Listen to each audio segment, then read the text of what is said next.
I would like to introduce you to my favorite parasite. There are millions that I could choose from, and this is it. It's called the jewel wasp. You can find it in parts of Africa and Asia. It's a little under an inch long, and it's a beautiful-looking parasite. Now, you may be saying to yourself, this is not a parasite. It's not a tapeworm. It's not a virus. How could a wasp be a parasite?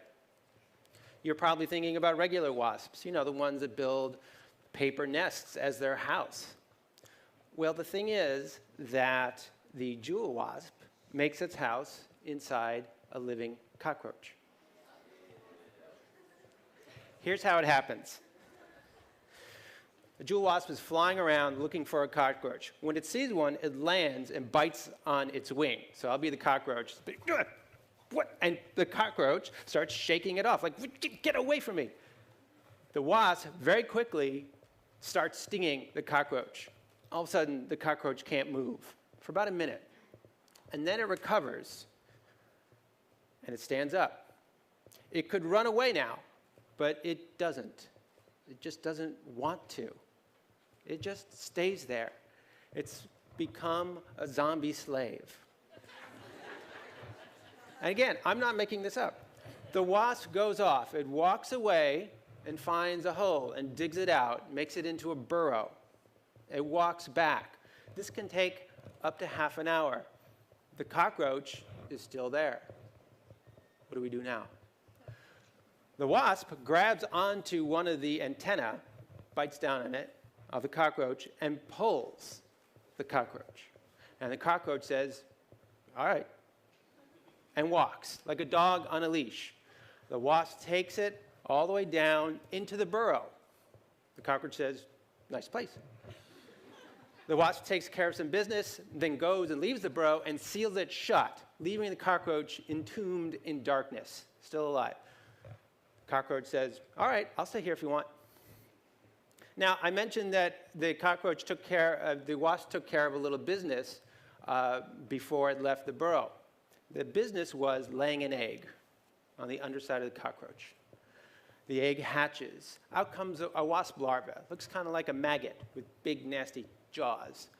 It chews a hole into the cockroach and starts to feed from the outside. Gets bigger, like you can see over here. And then when it gets big enough, it decides to crawl into the hole, into the cockroach. So now it's inside the still living cockroach, and the cockroach doesn't mind much. This goes on for about a month. The larva grows and grows and grows. Then it makes a pupa, kind of like a cocoon. Inside there, it grows eyes, it grows wings, it grows legs. The cockroach is still alive, still waiting. Finally, the wasp is ready to leave, and that's when the cockroach finally dies, because the fully formed adult wasp crawls out of the cockroach's dying body. The wasp shakes itself off, climbs out of the burrow, goes and finds another wasp to mate with to start this whole crazy cycle again. So this is not science fiction. This happens every day all over the world. And scientists are totally fascinated by this. They're just starting to figure out how all this happens. And when you really start to look at the science of it, you start to kind of respect this very creepy wasp. You see, the thing is that when it attacks the cockroach, it's not just stinging wildly. It delivers 2 precise stings. It knows this cockroach's nervous system like the back of your hand. The first sting goes to that spot there called the walking rhythm generators. And as you can guess, those are the neurons that send signals to the legs to move. It blocks the channels that the neurons use to send these signals. So the cockroach wants to go, it wants to run away, but it can't because it can't move its legs. And that lasts for about a minute. This is really sophisticated pharmacology. We actually use the same method, a drug called ivermectin, to cure river blindness, which is caused by a parasitic worm that gets into your eye. If you take ivermectin, you paralyze the worm using the same strategy. Now, we discovered this in the 1970s. The wasps have been doing this for millions of years. Then comes the second sting. Now, the second sting actually hits 2 places along the way.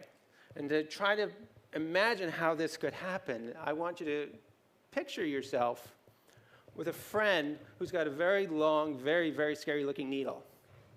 And your friend, or at least you thought he was your friend, sticks it in your neck, goes into your skull, stops off at one part of your brain and injects some drugs, then keeps going in your brain and injects some more.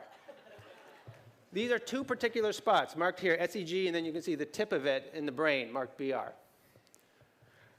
Now, we can do this, but it's really hard for us. It's called stereotactic drug delivery. You have to put a patient in a big metal frame to hold them still. You need CAT scans to know where you're going. So you look at the picture and say, well, are we going the right way? The jewel wasp has sensors on its stinger, and scientists think that it can actually feel its way through the cockroach's brain until it gets to the exact right place and then penetrates an individual neuron and then delivers the goods. So this is quite amazing stuff. And what seems to happen then is that the wasp is taking away the control that the cockroach has over its own body. It's taking away the cockroach's free will. We didn't really appreciate that cockroaches have free will until this wasp showed us. And we have no idea how it's doing this. We don't know yet what the venom has in it, and we don't know which circuits it's hitting in the cockroach's brain. And I think that's why this is, most of all, my favorite parasite, because we have so much left to learn from it. So, thank you very much.